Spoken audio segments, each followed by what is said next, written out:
Dans l'affaire qui va suivre, vous allez découvrir le destin bouleversant d'Erwan, un jeune de 19 ans, sauvagement assassiné à l'hiver 2016. Un drame qui conduira les enquêteurs rennais sur la piste de meurtriers au visage angélique, mais capable des pires atrocités. C'est une affaire qu'on n'a pas l'habitude de voir, qui a tenu l'opinion publique en haleine, puisqu'on est parti sur une disparition inquiétante, après sur un meurtre de la mafia, puis finalement un règlement de compte entre copains de promotion d'une violence inouïe. C'est pas notre fils, et c'est pas possible qu'il a pu faire une chose pareille. Le ciel qui nous tombe sur la tête, c'est impossible.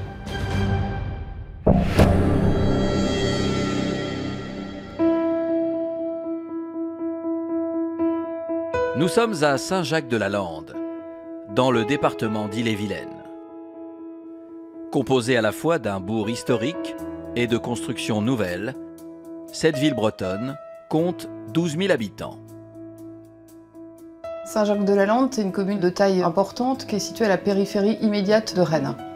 C'est vraiment limitrophe, hein. Une commune plutôt résidentielle.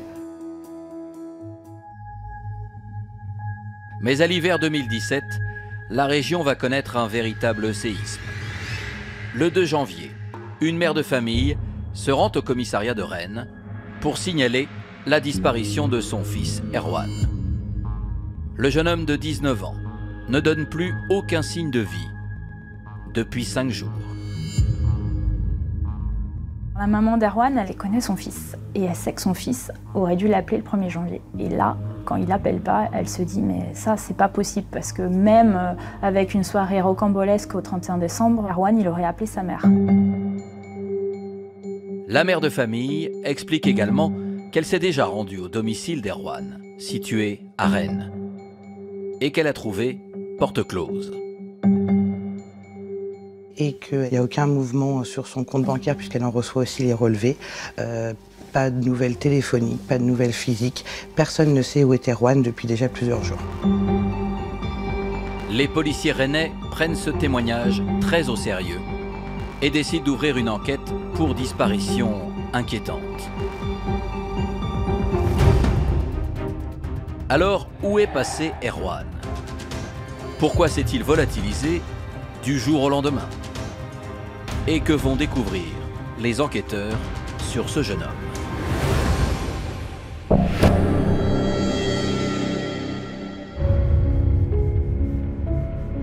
En parallèle de ce signalement, les policiers reçoivent une information de taille. La voiture d'Erwan a été retrouvée sur une aire de covoiturage à Guichen, à une vingtaine de kilomètres de Rennes. Elle a été signalée par des riverains en raison de sa vitre passager entrouverte. Les policiers vont commencer à se poser effectivement des questions sur le devenir d'Erwan, puisque voilà, elle est un endroit où il n'y a pas grand-chose autour, c'est au bord d'une nationale, d'où le fait qu'ils commencent à penser effectivement à une séquestration ou un enlèvement. Sans plus tarder, les enquêteurs se rendent au domicile d'Erwan. Après avoir récupéré un double des clés auprès du propriétaire, ils pénètrent dans l'appartement. Et si tout semble en ordre, une liste posée sur la table du salon attire leur attention. On va y trouver des noms, voire des surnoms, et des sommes, des chiffres à côté, un petit peu comme une comptabilité en matière de stupéfiants. Parmi ces noms ou ces surnoms, il y avait, et c'était la somme peut-être la plus importante, il y avait notamment le surnom de Kiki. À partir de son relevé téléphonique, les policiers tentent de reconstituer l'emploi du temps du jeune disparu. Un de ses derniers appels date du 28 décembre et il est destiné à un certain Kylian. Les enquêteurs s'interrogent. Kylian et Kiki seraient-ils une seule et même personne? La téléphonie révèle que le 28 décembre, il était prévu que Kylian et Erwan se rencontrent au domicile de Kylian. Et c'est la dernière personne qui semble avoir eu un contact avec lui. Et à partir du moment où il quitte le domicile de Kylian en toute fin de soirée, à partir de là, on n'a plus aucune nouvelle de lui. Fort de cette information, les enquêteurs rennais convoquent au plus vite Kylian. Il a expliqué qu'effectivement, Erwan est venu à son domicile pour lui vendre des stupéfiants et qu'il en est reparti. À en croire Kylian, le jeune disparu serait donc un dealer. Et les investigations des policiers vont d'ailleurs confirmer ces allégations. Elles vont effectivement démontrer l'ampleur du trafic de stupéfiants qui était autour d'Erwan. Donc ils vont s'interroger sur effectivement le fait qu'il y ait pu y avoir des représailles ou alors voilà, une vente qui ait pu mal se passer dans le cadre de stupéfiants. Alors la disparition d'Erwan était-elle liée à ses activités illicites? Le jeune homme a-t-il pris la fuite ou est-il déjà trop tard?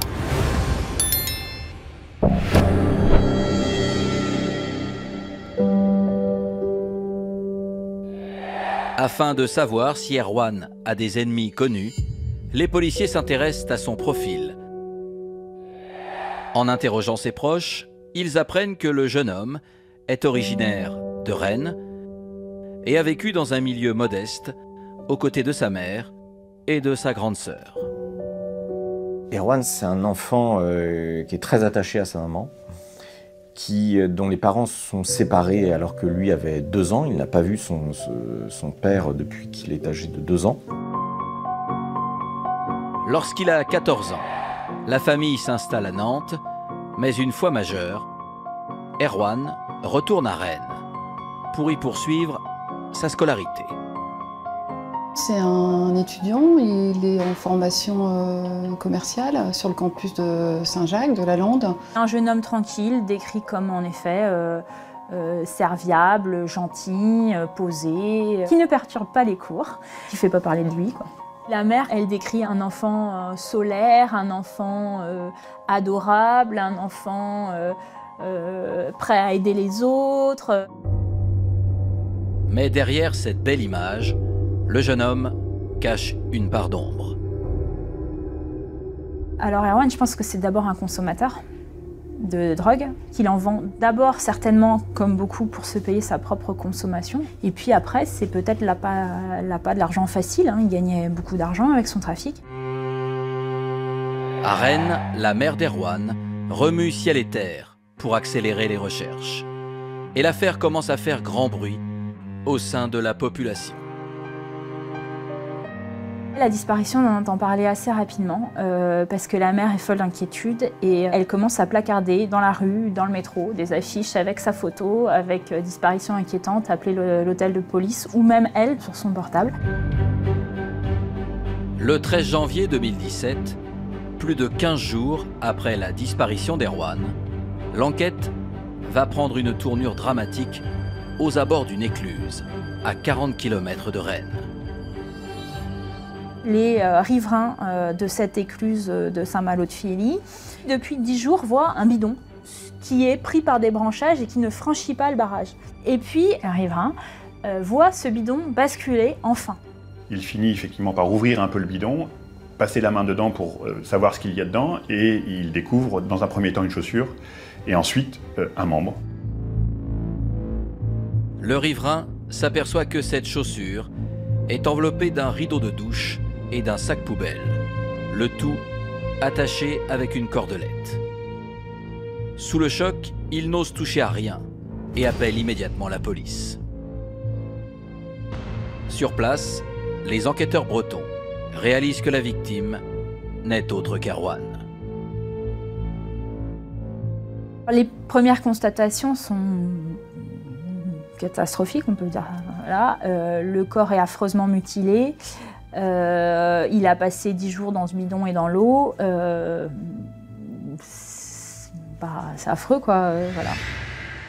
Ils vont décider d'engager un certain nombre de recherches scientifiques sur le bidon, la cordelette, notamment des prélèvements, ce qu'on appelle papillaires, avec des empreintes digitales, ou des prélèvements ADN pour tenter de retrouver les personnes qui ont pu effectivement au moins toucher ce bidon et peut-être les mettre en lien avec le décès d'Erwan. À l'Institut de génétique de Nantes, le médecin légiste note dans son rapport que le jeune homme est décédé de mort violente par arme blanche. On aura une plaie béante au niveau du cou. L'un des enquêteurs parle même d'un égorgement qui touche à la décapitation tellement la plaie est profonde. Et on a de multiples traces de coups, de plaies sur le corps de la victime. Je pense que les enquêteurs sont toujours dans l'idée qu'on est vraiment sur un règlement de compte. On n'est pas sur un petit trafic de stupéfiants et que manifestement Erwan appartenait à un gros réseau de stupéfiants, peut-être même un réseau avec des relations internationales, puisqu'on est vraiment dans un acte quand même très violent. Alors qui a pu commettre ce crime barbare? Erwan devait-il de l'argent à ses fournisseurs? Et connaissait-il son meurtrier?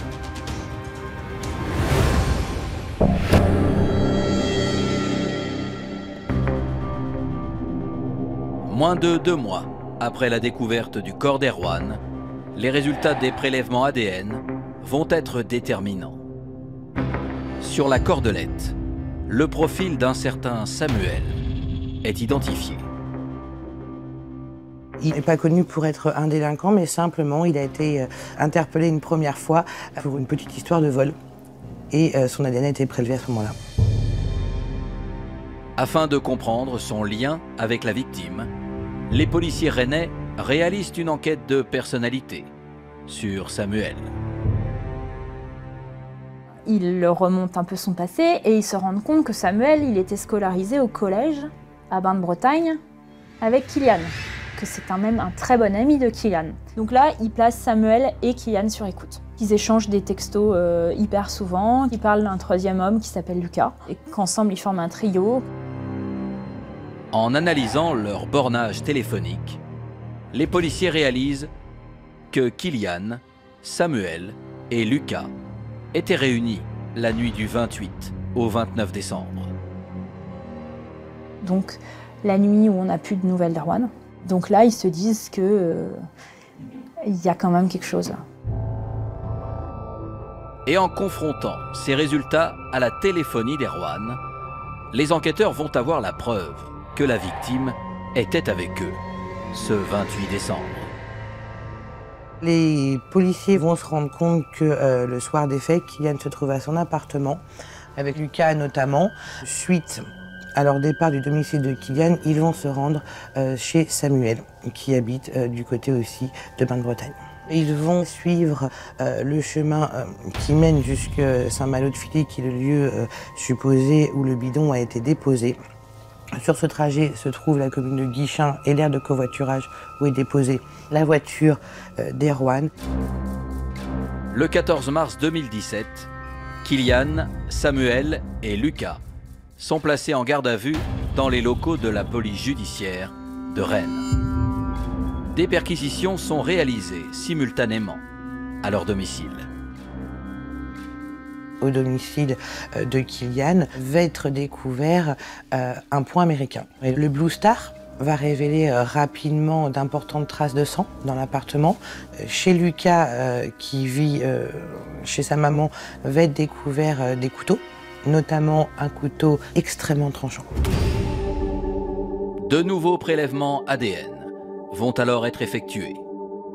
Sur le point américain, le couteau tranchant, ainsi que dans l'appartement de Liliane, le profil génétique d'Erwan est retrouvé. Si les taux se resserrent de plus en plus sur le trio, leur profil ne colle pas avec la violence des faits.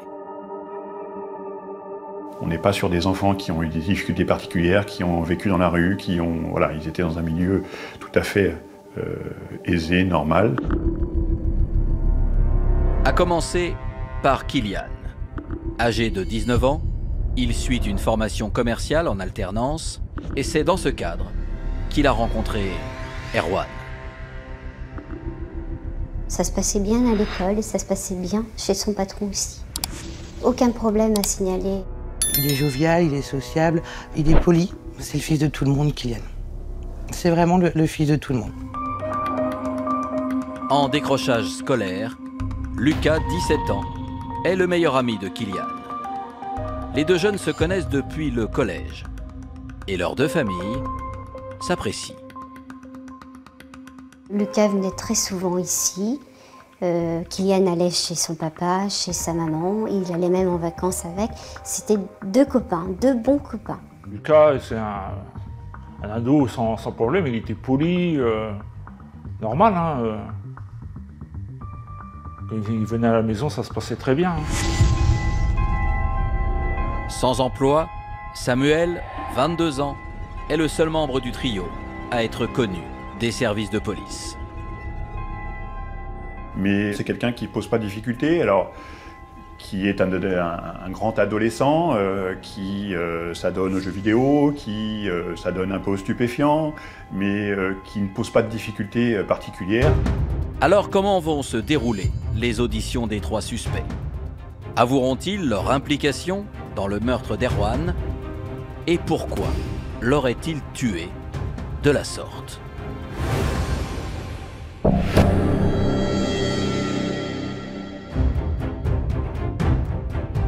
Au poste de police de Rennes, le trio est interrogé. Tandis que Lucas se mure dans le silence, Kylian et Samuel reviennent sur la nuit du 28 décembre. Ils racontent que ce soir-là, ils ont effectivement vu Erwan. Ce dernier est passé au domicile de Kylian pour lui vendre de la drogue, mais également pour régler une autre affaire. Kylian a une dette envers Erwan, il s'agirait de 2500 € qu'Erwan avait donné à Kylian pour qu'il aille acheter du stupéfiant. Mais en lieu et place de Kylian, c'est Lucas qui ira à Toulouse, et là il se fera voler. Et cette somme de 2500 €, de là naît la dette de 2500 €. Erwan ne veut rien savoir et exige de récupérer son argent au plus vite. Il leur met un petit peu la pression, je pense, voilà, ce qui ne plaît pas du tout aux autres. Et le ton monte, une dispute commence, et puis rapidement ils en viennent aux mains. Erwan va pousser, Lucas notamment, et Lucas tomberait au sol, et Kylian va s'interposer pour défendre son ami. Ensuite, voilà, ça va être un petit peu une escalade de violence, et de là, les deux jeunes vont paniquer, à leur dire, et vont taper avec un coup de poing américain. Erwan va être rapidement assommé par les coups, et à ce moment-là, Kylian aurait un geste qui est celui voilà, de passer son pouce sous son cou, avec dans l'idée de dire on est mort, qu'est-ce qu'on va faire maintenant? Ce que Lucas interprète en disant on n'a plus le choix, maintenant il faut le tuer. Lucas sort alors un couteau et tranche la gorge d'Erwan, amorphe, qui décède au bout de quelques minutes. Et ils commencent immédiatement à nettoyer la scène de crime. Ils vont envelopper le corps dans le rideau de la douche de la salle de bain et puis commencent à nettoyer toutes les traces de sang qui pourraient être visibles. Et puis ils ne peuvent pas rester sur place, je pense, dormir. Et donc c'est à ce moment-là qu'ils vont décider d'appeler Samuel. Et c'est au moment où ils vont venir au domicile de Samuel qu'ils vont lui expliquer qu'il s'est passé quelque chose de très grave. Kylian et Lucas vont alors lui demander de les aider à faire disparaître le corps. Je pense que tout le monde est abasourdi, et notamment Samuel, quand il apprend ce qu'il s'est passé, qu'il ne pouvait bien évidemment pas imaginer. Mais dans cette idée qu'il faut avoir de loyauté vis-à-vis de ses amis, il va décider de les aider quoi qu'il en coûte. Les trois jeunes retournent alors au domicile de Kylian et vont placer le corps d'Erwan dans un bidon. Ils vont se rendre à Saint-Malo-du-Fil pour aller essayer de mettre le bidon dans la Vilaine en espérant que celui-ci coule, ce qui ne s'avérera pas être le cas. Les enquêteurs sont perplexes et s'interrogent sur la préméditation du meurtre. Car lors des fouilles au domicile de Kylian, ils ont mis la main sur un ticket de caisse concernant des courses réalisées avant le drame. qui montre l'achat de sacs poubelles de 100 litres, qui semble être une contenance beaucoup trop grande pour un étudiant qui vit dans un petit appartement. Les policiers vont également découvrir que Lucas a reçu un couteau à Noël. Ce même couteau qui a servi à tuer Erwan 4 jours plus tard. C'est vraiment un couteau de combat asiatique voilà, qui est lié à un usage très spécifique avec une lame recourbée, un couteau très tranchant. Il va aussi visionner des vidéos sur comment utiliser ce couteau et notamment des vidéos d'égorgement. Un autre indice va intriguer les enquêteurs. Il s'agit d'une note rédigée sur le portable de Lucas. Et cela avant le meurtre d'Erwan. Sur cette note, on va avoir 3 mots. Corde, gants, couette, soit des éléments propices à la disparition du corps que l'on retrouvera peu ou prou comme étant identiques à ceux utilisés. À Rennes, la nouvelle de l'arrestation des jeunes défraie la chronique. C'est une affaire qu'on n'a pas l'habitude de voir, qui a tenu l'opinion publique en haleine, puisqu'on est parti sur une disparition inquiétante, après sur un meurtre de la mafia ou un assassinat commandité par d'affreux trafiquants de drogue, puis finalement un règlement de compte entre copains de promotion d'une violence inouïe. Convoqués par les policiers, les parents des meurtriers sont dans l'incompréhension la plus totale. C'est pas notre fils. Et c'est pas possible qu'il a pu faire une chose pareille. Le ciel qui nous tombe sur la tête, c'est impossible. C'est un séisme, on n'y est pas préparé. On se pose des questions, pourquoi, comment, est-ce qu'on n'a rien vu, qu'est-ce qu'on a fait? Est-ce qu'on aurait dû voir quelque chose s'il y avait quelque chose à voir? C'est une multitude de questions qui restent sans réponse et qui restent... Voilà, on ne l'a pas élevé comme ça. Le 17 mars 2017, Kylian et Lucas sont mis en examen pour assassinat.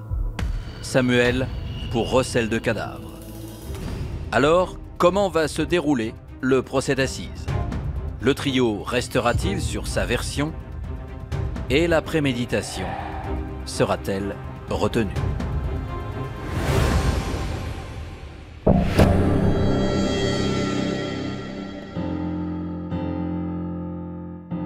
Le 3 février 2020, 3 ans après le meurtre d'Erwan, s'ouvre le procès de ces 3 bourreaux devant la cour d'assises d'Ille-et-Vilaine à Rennes. Mineur au moment des faits, Lucas risque la perpétuité, tout comme son meilleur ami, Kylian. Samuel, quant à lui, encourt jusqu'à 10 ans de réclusion. Ce procès qui se tenait devant la cour d'assises des mineurs s'était tenu en présence du public, ce qui est très rare, ce qui avait été demandé par l'avocat général et ce qui avait été accepté par l'avocat du mineur. Ça avait été demandé pour porter connaissance à la société. Ce sont les propos de l'avocat général de ce que le trafic de stupéfiants peut tuer. L'idée c'était voilà, de dire voilà jusqu'où on peut aller quand jeune on tombe dans le trafic de stupéfiants.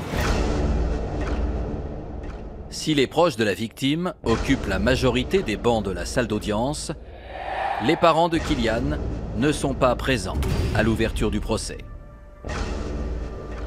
Nous avons décidé de ne pas y assister au début, la première période où il devait parler, parce qu'il est rongé par la honte, il est sûrement le fait qu'il savait qu'il nous avait déçus aussi.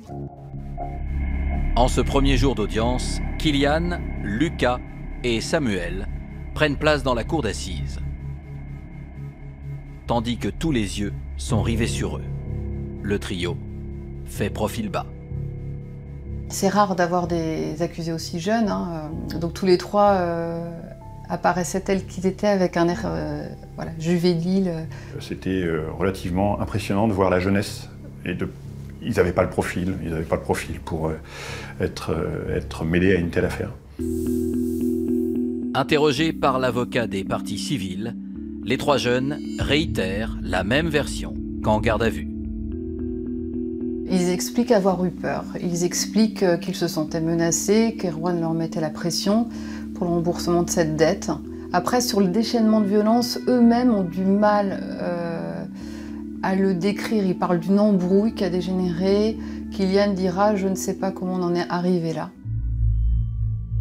Un mobile d'autant plus inexplicable que Kylian avait de quoi rembourser sa dette auprès d'Erwan. Le jeune homme disposait de 6 000 € sur son compte épargne. Kylian avait l'argent. Et Kylian savait très bien s'il m'en aurait parlé. Je lui aurais donné l'argent. Il sait très bien, il savait ça. Je comprends pas.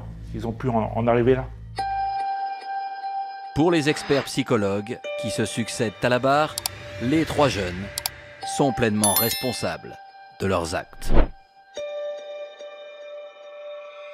Ils nous apprennent voilà, que ce sont des gamins, excusez-moi le terme, mais c'est vraiment des gamins voilà, qui ont une intelligence moyenne, qui n'ont pas de difficultés majeures, qui n'ont pas de prédisposition, voilà, qui ne sont pas des profils inquiétants. Le 7 février 2020, au terme de 5 jours d'audience, Kylian et Lucas sont reconnus coupables de l'assassinat d'Erwan et écopent de 20 ans de réclusion criminelle. Samuel, lui, est condamné à 3 ans de prison pour recel de cadavres.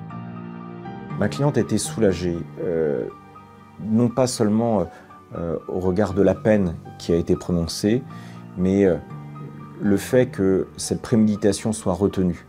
C'est-à-dire qu'il y avait véritablement le caractère injustifié de la violence dont avait été victime son fils, qui a pu être consacré par cette décision. Une condamnation lourde qui n'est pas une surprise pour les parents de Kylian, venus assister au dernier jour d'audience. Son avocate nous avait bien préparé, on savait ce qu'il encourait.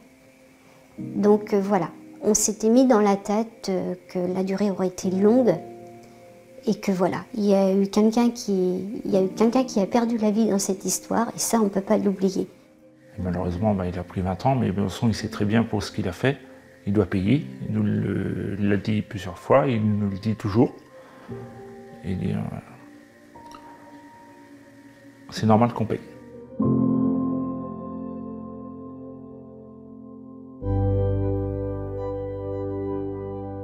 Aujourd'hui, plus de 4 ans après l'assassinat d'Erwan, son visage est toujours présent dans l'esprit des habitants de la ville.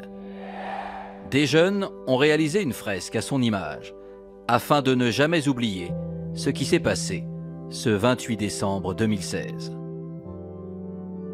Ce drame a également bouleversé la vie des parents de Kylian. Je ne vous cache pas que l'on vit au rythme des parloirs. On vit aussi au rythme où lui, quand il va bien, on va bien, mais maintenant il faut avancer. Juste une petite pensée pour la maman d'Erwan. On pense très fort à elle. Nous, on a la chance d'aller voir notre fils. Elle, non.